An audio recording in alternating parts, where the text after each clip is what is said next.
أعوذ بالله من الشيطان الرجيم بسم الله الرحمن الرحيم حميم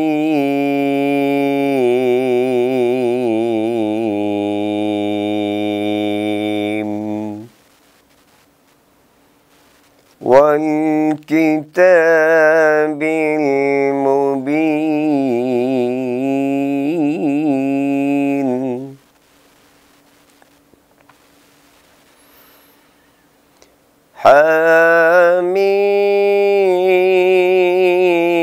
حميم والكتاب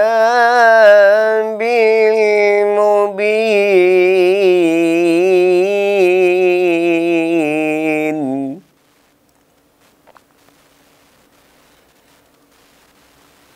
إنا أنزلناه في ليلة مباركة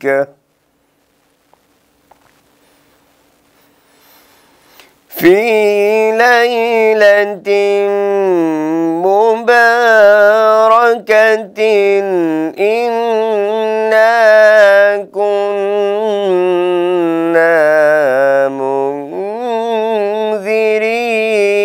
منذرين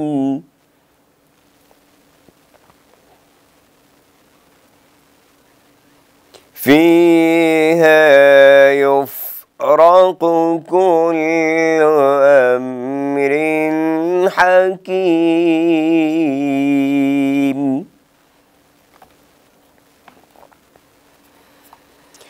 أمرا من عندنا إنا كنا مرسلين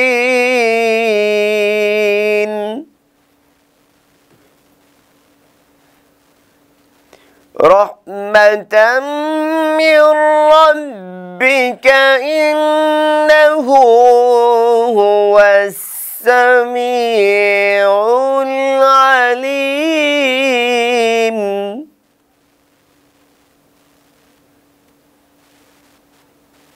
رب السماوات والأرض وما بينهما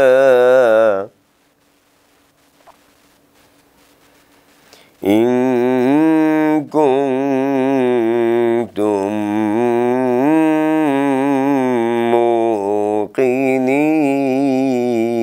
موقنين صدق الله العظيم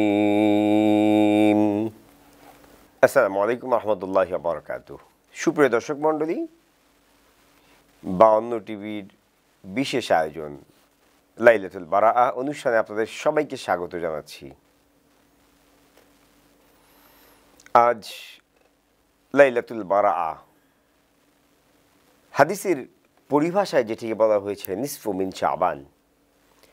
রাসূলুল্লাহ সাল্লাল্লাহু আলাইহি ওয়াসাল্লাম রজব মাস আসলেই তিনি দোয়া করতেন, আল্লাহুম্মা বারিক লানা ফি রজব ওয়া শাবান, হে আল্লাহ তুমি আমাদেরকে রজব এবং শাবানে বরকত দান করো, ওয়াবাল্লিগনা ইলা রমাদান, এবং রমজান মাস পর্যন্ত আপনি আমাদেরকে পৌঁছে দিন।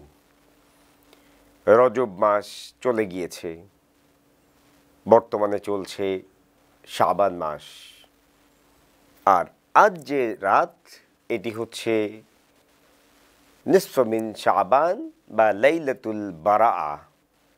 আরবিতে বারাআহ শব্দের অর্থ হচ্ছে মুক্তি পাওয়া, কিন্তু আবার ফার্সি ভাষায় এটাকে ভাগ্য বলা হয়। কিন্তু আবার আমাদের মধ্যে কেউ কেউ আছি আমরা এই শবে বারাতকে বা লাইলাতুল বারাআহকে আমরা ভাগ্য নির্ধারণী রজনী বলে থাকি, যেটা সম্পূর্ণ আমাদের ভুল ধারণা। আল্লাহ রাব্বুল আলামিন বলেছেন হামিম ওয়াল কিতাবিল মুবিন ইন্না আনজালনাহু ফি লাইলাতিন মুবারাক, আমি কোরআন শরীফ নাজিল করেছি বরকতময় রাত, আর এটাকে বুঝানো হয়েছে লাইলাতুল কদরের কথা বলা হয়েছে। এটা আমাদের খুব ভালো করে খেয়াল রাখতে হবে। এই লাইলাতুল বারাআর মধ্যে কোরআন শরীফ নাজিল হয়নি, কোরআন শরীফ নাজিল হয়েছে লাইলাতুল কদরে। রাসূলুল্লাহ সাল্লাল্লাহু আলাইহি ওয়াসাল্লাম সবচেয়ে বেশি রমজান মাসের পর যে মাসে রোজা রাখতেন সেটি হলো এই শাবান মাস। আর এই নিসফে মিন শাবান, আয়েশা রাদিয়াল্লাহু আনহা থেকে একটি হাদিস এসেছে এরকম, আয়েশা রাদিয়াল্লাহু আনহা দেখলেন রাসূলুল্লাহ সাল্লাল্লাহু আলাইহি ওয়াসাল্লাম তিনি সিজদায় অনেক সময় তিনি রয়ে গিয়েছেন, সিজদার মধ্যে পড়ে রয়েছেন অনেক সময়। তখন তিনি ভাবলেন যে আল্লাহ রাসূল সাল্লাল্লাহু আলাইহি ওয়াসাল্লাম কি মারা গিয়েছেন নাকি। এরপর তিনি রাসূলুল্লাহ সাল্লাল্লাহু আলাইহি ওয়াসাল্লামের পায়ের আঙ্গুলে যখন নাকি এভাবে করে নাড়াচাড়া করলেন তখন বুঝলেন যে না, রাসূলুল্লাহ সাল্লাল্লাহু আলাইহি ওয়াসাল্লাম জীবিত আছেন। তারপর তিনি সালাম ফিরিয়েছেন, সালাম ফেরানোর পর রাসূলুল্লাহ সাল্লাল্লাহু আলাইহি ওয়াসাল্লামকে আয়েশা সিদ্দিকা রাদিয়াল্লাহু আনহা জিজ্ঞেস করলে আল্লাহ রাসূল সাল্লাল্লাহু আলাইহি ওয়াসাল্লাম বললেন, হে আয়েশা, তুমি কি জানো আজকের রাতটি কি? এই রাতে আল্লাহ অসংখ্য অগণিত মানুষকে তিনি ক্ষমা করে দেন এই লাইলাতুল বারাআকে, এই রাতে। কিন্তু যারা শিরক করবে তাদেরকে তিনি ক্ষমা করবেন না, যারা পিতা মাতার অবাধ্য হবে তাদেরকে ক্ষমা করবেন না, আর যারা বিদ্বেষপূর্ণ আচরণ করতে থাকবেন তাদেরকেও তিনি ক্ষমা করবেন না। এর বাইরে সবাইকে আল্লাহ ক্ষমা করে দিবেন।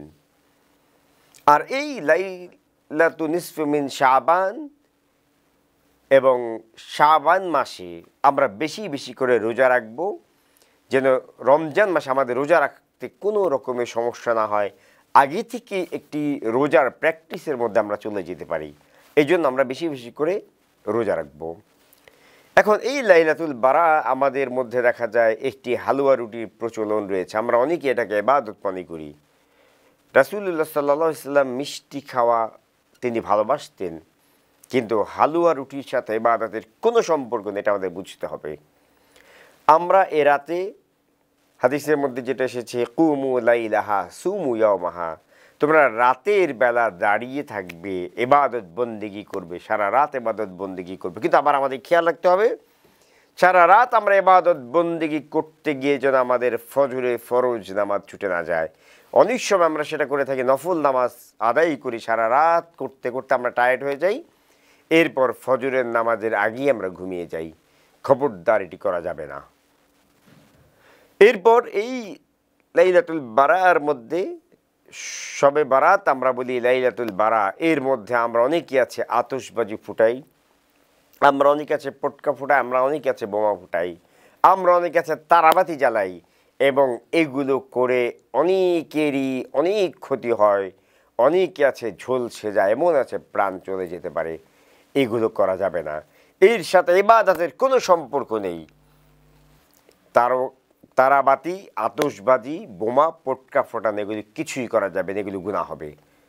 এতে অনেক মানুষ আছে অসুস্থ হয়ে যেতে পারেন, অনেক মানুষের প্রাণহানি হয়ে যেতে পারে, এগুলো আমাদেরকে করা যাবে না। আমরা বেশি বেশি করে ইবাদত বন্দেগী করব, আল্লাহর কাছে আমরা দোয়া করব, আল্লাহুম্মা বারিক লানা ফি শাবান, হে আল্লাহ আপনি আমাদেরকে শাবানে বরকত দান করুন, ওয়াবাল্লিগনা ইলা রমাদান, রমজান পর্যন্ত পৌঁছে দিন। রমজান মাসের আমরা যেন সবগুলো রোজা রাখতে পারি। কোরআন শরীফ তেলাওয়াতের প্র্যাকটিস আমাদের এখন থেকেই করতে হবে। কোরআন শরীফ পড়া ফরজ, নামাজ পড়া যেমন ফরজ, কোরআন শরীফও পড়তে হবে। আর এভাবে করেই আমাদের জীবনটাকে ইসলামী জীবন হিসেবে, একজন পরিপূর্ণ মুসলমান হিসেবে, আসলামতু লিরাব্বিল আলামিন, আল্লাহর কাছে পরিপূর্ণভাবে আত্মসমর্পণ করার মাধ্যমেই নিজেকে মহান প্রভুর দরবারে সঁপে দিতে হবে। তাহলেই আমাদের জীবনটি হবে তাকওয়াপূর্ণ মুসলমান হতে পারবো আমরা। আল্লাহ রাব্বুল আলামিন আমাদের সবাইকে বেশি বেশি ইবাদত বন্দেগী করার তৌফিক দান করুন। তার আল কোরআন পড়বো, আমরা কোরআন বুঝবো, অর্থসহ পড়বো, শুদ্ধ করে পড়বো, সেই সাথে আমরা আমাদের জীবনটাকেও পরিপূর্ণ সুন্দর করে সাজাবো, যেন আল্লাহ রাব্বুল আলামিন আমাদের প্রতি সন্তুষ্ট হয়ে যান। আমাদের লক্ষ্যই জান্নাত। আল্লাহ রাব্বুল আলামিন আমাদের সবাইকে কবুল করে নিন। ওয়া আখিরু দাওয়ানা আনিল হামদুলিল্লাহি রাব্বিল আলামিন। ওয়াসসালামু আলাইকুম ওয়া রাহমাতুল্লাহি ওয়া বারাকাতুহু।